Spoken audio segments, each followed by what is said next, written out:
Hi friends, ಎಲ್ರಿಗೂ ನಮಸ್ಕಾರ. ಎಲ್ಲರೂ ಹೇಗಿದ್ದೀರಾ? ಎಲ್ಲರೂ ಚೆನ್ನಾಗಿದ್ದೀರಾ ಅಂತ ತಿಳ್ಕೊಂಡಿದ್ದೀನಿ. ನಾನು ಕೂಡ ಚೆನ್ನಾಗಿದ್ದೀನಿ ಫ್ರೆಂಡ್ಸ್.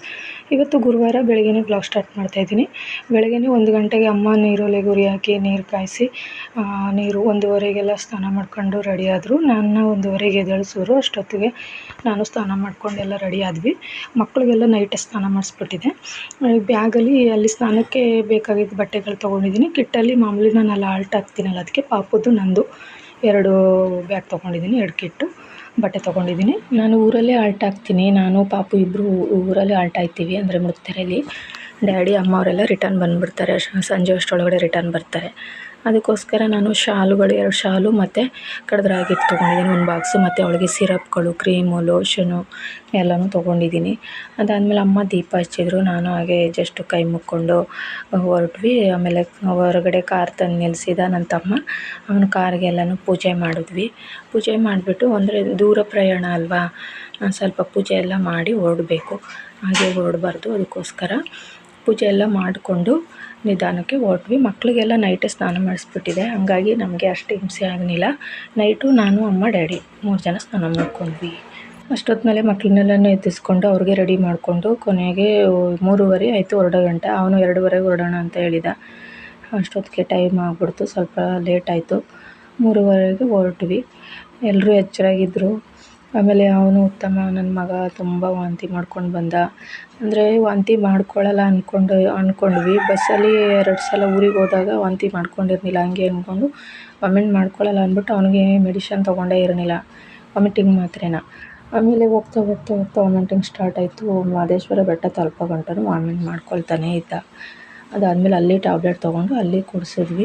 ಆಮೇಲೆ ಒಂದು 7:30 ಆಗಿತ್ತು. ನೋಡಿ ಎಷ್ಟು ಚೆನ್ನಾಗಿ ಕಾಣಿಸ್ತೈತೆ. 7 o'clock 7:30 ಆಗಿತ್ತು. ಸೂರ್ಯ ಉದಯ ಆಯ್ತಿರೋದು. ಮರಗಳು ಮರೆಯಾದರೆ ಫುಲ್ ರೆಡ್ಡಿಶ್ ಕಾಣಿಸ್ತಿತ್ತು.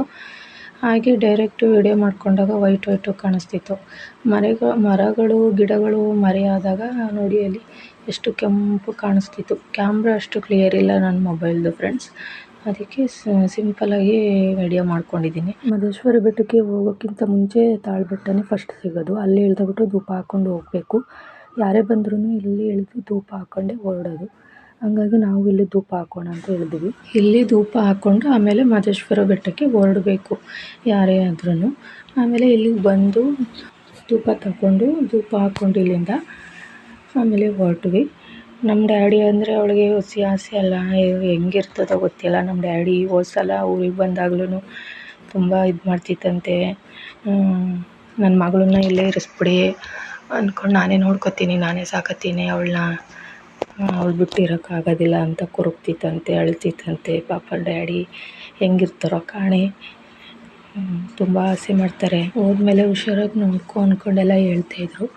ಅದಾದಮೇಲೆ ಮಹದೇಶ್ವರ ಬೆಟ್ಟಕ್ಕೆ ಬಂದ್ವಿ. ನಾವು ಬಂದುಬಿಟ್ಟು ದೇವಸ್ಥಾನದ ಹತ್ರ ಹೋಗ್ತಾಯಿದ್ವಿ. ಅಲ್ಲಿ ಕಾರ್ ಪಾರ್ಕಿಂಗ್ ಮಾಡಿದ್ರಲ್ಲ, ಅಲ್ಲಿಂದ ಈಗ ಮುಡಿ ಕೊಡಬೇಕು ಪಾಪುಗೆ, ಮತ್ತು ನನ್ನ ಮಗ ಮತ್ತು ನಮ್ಮ ಮನೆಯವರು 3 ಜನನೂ ಮುಡಿ ಕೊಡ್ತಾರೆ.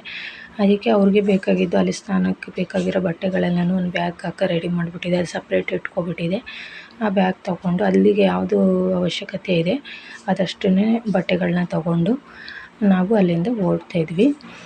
ಆಮೇಲೆ ನನ್ನ ಮಗ 1 ವರ್ಷ ಇದ್ದಾಗ ಬಂದು ಇಲ್ಲೇ ಮಹದೇಶ್ವರ ಬೆಟ್ಟದಲ್ಲೇ ಮುಡಿ ಕೊಟ್ಟಿದ್ದು. ಅವಾಗೆಲ್ಲವ ಈ ಥರ ಸ್ಟೇ ಆಗಲಿಕ್ಕೆ ಈ ಥರ ಎಲ್ಲ ವ್ಯವಸ್ಥೆ ಏನೂ ಇರಲಿಲ್ಲ.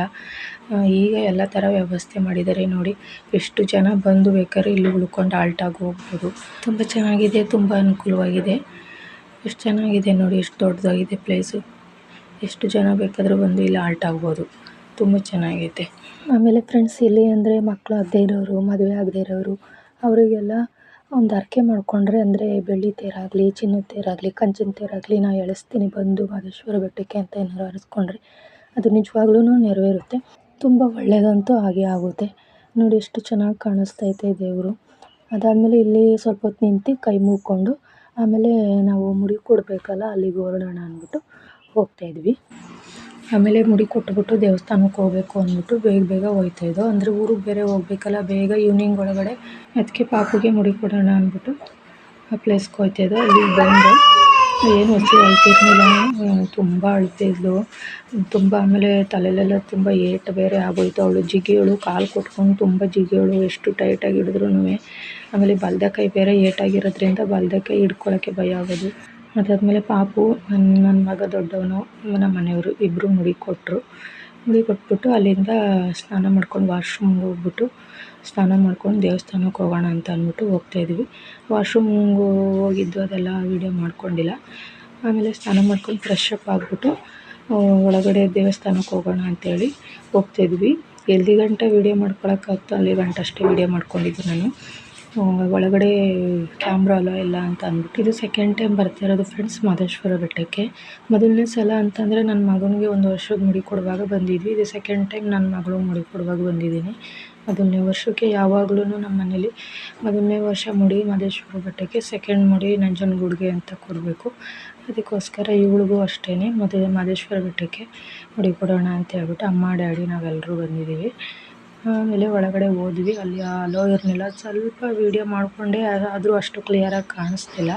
ಆಮೇಲೆ ಅಲ್ಲಿಂದ ಬಂದ್ವಿ. ತುಂಬ ಚೆನ್ನಾಗಿ ದರ್ಶನ ಎಲ್ಲ ಆಯಿತು, ಪೂಜೆ ಎಲ್ಲ ಚೆನ್ನಾಗಾಯಿತು. ಅದಾದಮೇಲೆ ನಾವು ನಾಷ್ಟ ಮಾಡ್ಕೊಳ್ಳೋಣ ಅಂತೇಳಿ ಹೋಗ್ತಾಯಿದ್ವಿ. ಅಂದರೆ ತಿಂಡಿಗೆ ಹೋಗ್ತಾಯಿದ್ವಿ. ವಾಂಗಿಬಾತ್ ಮಾಡಿದರು, ನೋಡಿ ಎಷ್ಟು ಚೆನ್ನಾಗಿದೆ. ನಾವೇ ಪ್ಲೇಟ್ ಎತ್ಕೊಂಡು ಅಲ್ಲಿ ತಿಂಡಿ ಹಾಕಿಸ್ಕೊಂಡು ಒಂದು ಗ್ಲಾಸಲ್ಲಿ ನೀರು ತೊಗೊಂಡು ಅಲ್ಲೇ ಬಂದು ಎಲ್ಲರೂ ಕೂತ್ಕೊಂಡು ತಿಂತಾಯಿದ್ವಿ. ತುಂಬ ಚೆನ್ನಾಗಿತ್ತು. ನನ್ನ ಮಗಳೂ ಒಂದು ಸ್ವಲ್ಪ ತಿಂದಳು, ಅಂದರೆ ಸ್ವಲ್ಪ ಖಾರ ಆಗಿತ್ತು ಅಂದ್ಬಿಟ್ಟು ಅವಳು ಜಾಸ್ತಿ ತಿನ್ನಲಿಲ್ಲ. ಹಾಗಾಗಿ ಬೇಗ ತಿಂಡಿ ತಿಂದ್ಕೊಂಡು ಪ್ಲೇಟೆಲ್ಲ ವಾಶ್ ಮಾಡಿ ಅಲ್ಲಿ ಇಡಬೇಕು. ಅದಾದಮೇಲೆ ಮಧ್ಯಾಹ್ನದ ಹೊತ್ತು ಮಾತ್ರ ಅಲ್ಲಿ ಒಳಗಡೆ ಊಟ ವ್ಯವಸ್ಥೆ ಇರುತ್ತಂತೆ. ಮಾರ್ನಿಂಗ್ ಟೈಮ್ ಮಾತ್ರ ಈ ಥರ ಅಲ್ಲಿ ಊಟ ಹಾಕಿಸ್ಕೊಂಡು ಹೊರಗಡೆ ಮರದ ನೆರಳಲ್ಲಿ ಕೂತ್ಕೊಂಡು ತಿನ್ನಬೇಕು. ಇನ್ನು ಚೆನ್ನಾಗಿದೆ ಎಲ್ಲ ವ್ಯವಸ್ಥೆನೂ. ಆಮೇಲೆ ಇಲ್ಲಿಂದ ಲಡ್ಡು ತೊಗೊಳ್ಳೋಣ ಅಂತೇಳಿ ಅಲ್ಲಿಗೆ ಹೋಗ್ತಾಯಿದ್ವಿ. 4 ಲಡ್ಡುಗೆ 100 ರುಪೀಸ್ ಅಂತಂದರೆ ಎಷ್ಟು, ಒಂದು 12 ಲಡ್ಡು ತೊಗೊಳ್ತು. ಅಂದರೆ ಅಲ್ಲಿ ನನ್ನ ತಂಗಿ ಮನೆಗೆ ಎಲ್ಲರಿಗೂ ಕೊಡಬೇಕು, ಆಮೇಲೆ ಮನೆಗೆಲ್ಲ ಕೊಡಬೇಕು, ಪ್ರಸಾದ ಎಲ್ಲ ಮನೆಗೆ ಕೊಡಬೇಕು ಅಂದ್ಬಿಟ್ಟು ಸ್ವಲ್ಪ ಲಡ್ಡು ಎಲ್ಲ ಜಾಸ್ತಿ ತೊಗೊಳ್ತು. ಅದಾದಮೇಲೆ ನಾವು ಇಲ್ಲಿ ಟೋಪಿ ತೊಗೊಳ್ಳೋಣ ಅಂದ್ಬಿಟ್ಟು ಬಂದು ನನ್ನ ಮಗನಿಗೂ ಮತ್ತು ನಮ್ಮ ಮನೆಯವ್ರಿಗೂ, ಮತ್ತು ಮನೆಗೆ ಸ್ವಲ್ಪ ಪ್ರಸಾದ ಎಲ್ಲ ತೊಗೊಂಡು ಹೋಗೋಣ, ಕಡಲೆಪುರಿ ಸ್ವೀಟ್ಸ್ ಎಲ್ಲ ತೊಗೊಳ್ಳೋಣ ಅಂದ್ಬಿಟ್ಟು ಇಲ್ಲಿಗೆ ಬಂದ್ವಿ. ಆಮೇಲೆ ನನ್ನ ತಂಗಿ ಪಾಪು ಇದ್ಲಲ್ಲ, ಅವಳಿಗೂ ಸಹ ಏನಾದರೂ ತೊಗೊಳ್ಳೋಣ ಅಂದ್ಬಿಟ್ಟು ಅಲ್ಲಿ ಬಂದುಬಿಟ್ಟು ತೊಗೊಳ್ತಾಯಿದ್ವಿ. ಅದಾದಮೇಲೆ ಅಲ್ಲಿಂದ ಹೊರಟ್ವಿ. ನಾವು ದೇವಸ್ಥಾನದ ಒಳಗಡೆ ಹೋಗುವಾಗ ಒಂದು 10 ಗಂಟೆ ಆಗಿತ್ತು. ಆಮೇಲೆ ಅಲ್ಲಿಂದ ಹೊರಟ್ವಿ. ಅಲ್ಲೆಲ್ಲ ತಿರುಗಾಡ್ಕೊಂಡು ಅಲ್ಲೆಲ್ಲ ಎಷ್ಟು ಒಂದು 12 ಗಂಟೆನೇ ಆಗೋಯಿತು. ನಾವು ಕಾರ್ ಹತ್ತಿ ಹೊರಡೋ ಗಂಟ ನನ್ನ ಮಗ ತುಂಬ ಸುಸ್ತಾಗ್ಬಿಟ್ಟಿದ್ದ, ವಾಮಿಟ್ ಮಾಡಿ ಆಮೇಲೆ ಅಲ್ಲೇ ಮಾತ್ರೆ ತೊಗೊಂಡು ಕುಡಿಸಿ ಅದಾದಮೇಲೆ ಸುಮ್ಮನೆ ಮಲಗಿದ. ನನ್ನ ಮಗಳು ನೋಡಿ ಅವಳು ಮಲ್ಕೊಬಿಟ್ಳು, ಎಲ್ಲ ಮಲ್ಕೊಬಿಟ್ರು. ಗ್ರೂಪ್ ಫೋಟೋ ತೊಗೊಳ್ಳೇ ಇಲ್ಲ ಒಂದೂ. ಆಮೇಲೆ ಕೊಳ್ಳೇಗಾಲದ ಹತ್ರ ಬಂದ್ವಿ. ಕೊಳ್ಳೇಗಾಲದ ಹತ್ರ ಬಂದಮೇಲೆ ಡ್ಯಾಡಿ ಫ್ಯಾನ್ ತೊಗೊಡ್ತೀನಿ ಅಂತ ಹೇಳಿದರು. ಆಮೇಲೆ ಫ್ಯಾನ್ ತೊಗೊಳ್ಳೋಣ ಅಂದ್ಬಿಟ್ಟು ಡ್ಯಾಡಿ ಮತ್ತು ನನ್ನ ತಮ್ಮ ಇಬ್ಬರು ಅಲ್ಲಿ ಹೋಗಿ ಫ್ಯಾನ್ ತೊಗೊಳ್ತಾಯಿದ್ರು. ನಾವು ಕಾರಲ್ಲೇ ಕೂತಿದ್ದೋ. ಇವಾಗ ಬೇಸಿಗೆ ಟೈಮ್ ಅಲ್ವಾ, ಸೆಕೆ ಆಗುತ್ತೆ, ಮನೇಲಿ ಫ್ಯಾನ್ ಇರಲಿಲ್ಲ. ಅದಕ್ಕೆ ನಾನು ಫ್ಯಾನ್ ತೆಗೆಸ್ಕೊಳ್ಳೋಣ ಅಂದ್ಬಿಟ್ಟು ಡ್ಯಾಡಿ ಕೈಲಿ ಫ್ಯಾನ್ ತೆಗೆಸ್ಕೊಂಡು ಅಲ್ಲಿಂದ ಮನೆಗೆ ಬಂದ್ವಿ. ಇಲ್ಲಿಗೆ ಮನೆಗೆ ಬಂದಾಗ 2 ಗಂಟೆ ಆಗಿತ್ತು. ಇದು ನಮ್ಮ ಮನೆ. ಡ್ಯಾಡಿ, ನಮ್ಮಮ್ಮ, ನಾನು, ನನ್ನ ತಮ್ಮ ಎಲ್ಲರೂ ಬಂದ್ಬಿಟ್ಟು ಇಲ್ಲಿ ಕೂತಿದ್ವಿ. ಸ್ವಲ್ಪ ಹೊತ್ತು ಕೂತಿದ್ದು ಆಮೇಲೆ ಸ್ವಲ್ಪ ಊಟ ಗೀಟ ಎಲ್ಲ ಮಾಡಿಕೊಂಡು ಅವರು ಸ್ವಲ್ಪ ಹೊತ್ತು ಅಷ್ಟೇ ಇದ್ದಿದ್ದು, ಜಾಸ್ತಿ ಟೈಮ್ ಇರಲಿಲ್ಲ. ಅಂದರೆ ನಮ್ಮ ಅತ್ತೆಗೆ ಬೇರೆ ಹುಷಾರಿರಲಿಲ್ಲ, ಹಂಗೆ ಮಾತಾಡಿಸ್ಕೊಂಡು ಹೋಗೋಣ ಅಂದ್ಬಿಟ್ಟೇ ಬಂದಿದ್ದು. ಡ್ಯಾಡಿ ಇಲ್ಲಾಂದರೆ ಬರ್ತಾನೆ ಇರಲಿಲ್ಲ. ನಾವೇ ಬಲವಂತ ಮಾಡ್ಕೊಂಡು ಕರ್ಕೊಂಡು ಬಂದ್ವಿ. ಹೋಗ್ಬಿಟ್ಟು ಬನ್ನಿ ನೀವೇ ಅಂತ ಹೇಳ್ತಾಯಿದ್ರು. ಆಮೇಲೆ ನಮ್ಮ ಅಮ್ಮನಿಗೆ ಹುಷಾರಿರಲಿಲ್ವಲ್ಲ, ನೋಡ್ಕೊಂಡು ಮಾತಾಡ್ಸ್ಕೊಂಡು ಹೋದಂಗೆ ಆಗುತ್ತೆ ಅಂದ್ಬಿಟ್ಟು ಡ್ಯಾಡಿ ಬಂದರು. ಅದಾದಮೇಲೆ ಹೋಗೋ ಟೈಮಲ್ಲಿ ಪಾಪು ತುಂಬ ಅಳ್ತಾಯಿದ್ಲು. ಡ್ಯಾಡಿ ಬಿಟ್ಬಿಟ್ಟು ಹೋಗ್ತಾನೆ ಇರಲಿಲ್ಲ. ಸ್ವಲ್ಪ ಹೊತ್ತು ಎತ್ಕೊಂಡು ಸಮಾಧಾನ ಮಾಡಿ ಆಮೇಲೆ ನನ್ನ ಹತ್ರ ಕೊಟ್ಟರು.